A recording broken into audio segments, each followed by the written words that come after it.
Data आज के जमाने का तेल है।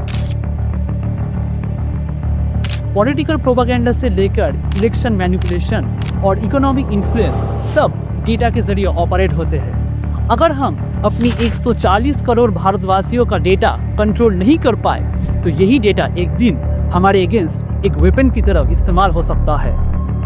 गूगल, माइक्रोसॉफ्ट जैसे टॉप टेक कंपनीज आज इंडियंस चला रहे हैं। अब सवाल ये उठता है कि आखिर इतना टैलेंट, इतनी पॉपुलेशन और आईटी पावर हाउस बनने के बावजूद भारत टेक रेस में पीछे क्यों है? 21वीं शताब्दी में असली ताकत सिर्फ आर्मी के पास नहीं होती। असली ताकत होती है उनके पास जो टेक्नोलॉजी बनाते हैं, एआई मॉडल्स जो इंफॉर्मेशन कंट्रोल करते हैं, सेमीकंडक्टर्स जो हर फोन, हर मिसाइल, हर हॉस्पिटल मशीन को चलाते हैं, जिसके कारण दुनिया भर के देश अब इस दौर में भाग रहे हैं कि कौन सबसे बेहतर टेक्नोलॉजी बना पाएगा। क्योंकि जो देश इस टेक रेस में आगे होगा वही दुनिया पर राज करेगा। आज अमेरिका और चाइना बिलियंस खर्च कर रहे हैं एआई, सेमीकंडक्टर्स, स्पेस और बायोटेक में। और फिर आता है हमारा भारत, एक देश जिसके पास 140 करोड़ लोग हैं, बेस्ट इंजीनियर से और आईटी इंडस्ट्री दुनिया भर में छाई हुई है। लेकिन उसके बावजूद आखिर ऐसी क्या वजह है कि हम लोग इस टेक रेस में बहुत पीछे हैं?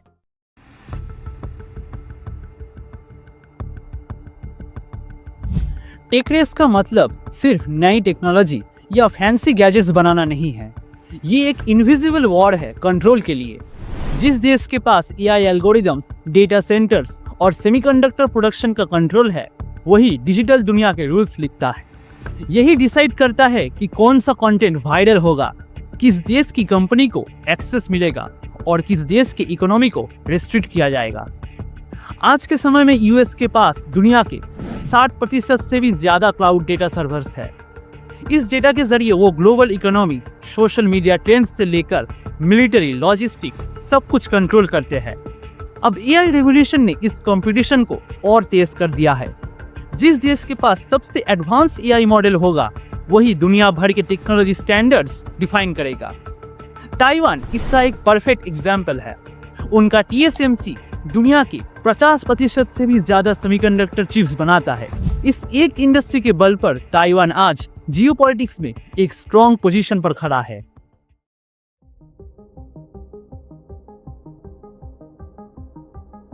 अब सवाल ये है कि आखिर भारत इस ग्लोबल टेक रेस के दौर में कहां खड़ा है? भारत फिलहाल ग्लोबल इनोवेशन इंडेक्स में 38 पोजीशन पर है। अब इसके पीछे रीजंस क्या है, चलिए समझते हैं। हमारे सेमीकंडक्टर रिक्वायरमेंट के 90% से भी ज्यादा इंपोर्ट होता है, जिसमें से एक बड़ा हिस्सा चाइना और हांगकांग से आता है। मतलब हमारे हार्डवेयर इकोसिस्टम पूरी तरीके से दूसरे देशों के ऊपर निर्भर है। जब तक चिप डिजाइन और मैन्युफैक्चरिंग हमारे अपने कंट्रोल में नहीं आता है, तब तक हम डिजिटल ऑटोनॉमी हासिल नहीं कर पाएंगे। हमारे डिजिटल दुनिया के फाउंडेशन ब्लॉक्स, गूगल का एंड्रॉयड, एप्पल का iOS और माइक्रोसॉफ्ट का विंडोज सब फॉरेन है। मतलब भारत का पूरा सॉफ्टवेयर इंफ्रास्ट्रक्चर इंपोर्टेड फ्रेमवर्क्स पर टिका है। आर्टिफिशियल इंटेलिजेंस के फील्ड में भी भारत अभी भी काफी पीछे है। जहां अमेरिका ChatGPT और चाइना ने डीपसीक जैसे एआई मॉडल्स डेवलप किए हैं, वहां भारत अभी तक अपना खुद का एडवांस एआई मॉडल नहीं बना पाया है। और सबसे बड़ा कंसर्न ये है कि भारत के ज्यादातर डेटा फॉरेन कंपनीज के डेटा सेंटर्स में स्टोर्ड है, जो भारत के डिजिटल सॉवरेनिटी के लिए एक बहुत बड़ा खतरा है। डेटा आज के जमाने का तेल है। पॉलिटिकल प्रोपेगेंडा से लेकर इलेक्शन मैनिपुलेशन और इकोनॉमिक इन्फ्लुएंस सब डेटा के जरिए ऑपरेट होते हैं। अगर हम अपनी 140 करोड़ भारतवासियों का डेटा कंट्रोल नहीं कर पाए तो यही डेटा एक दिन हमारे अगेंस्ट एक वेपन की तरफ इस्तेमाल हो सकता है। अब कई लोग कहेंगे कि जब गूगल, मेटा और ChatGPT जैसे टूल्स ऑलरेडी एक्सेसिबल है तो हमें अपना टेक बनाने की क्या जरूरत है? लेकिन असल में ये डिपेंडेंसी एक टिकिंग टाइम बॉम्ब की तरह है।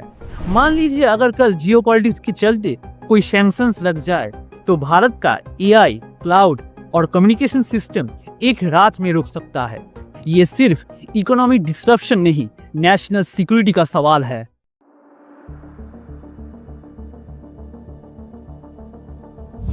अब सवाल ये उठता है कि आखिर इतना टैलेंट, इतनी पॉपुलेशन और आईटी पावर हाउस बनने के बावजूद भारत टेक रेस में पीछे क्यों है?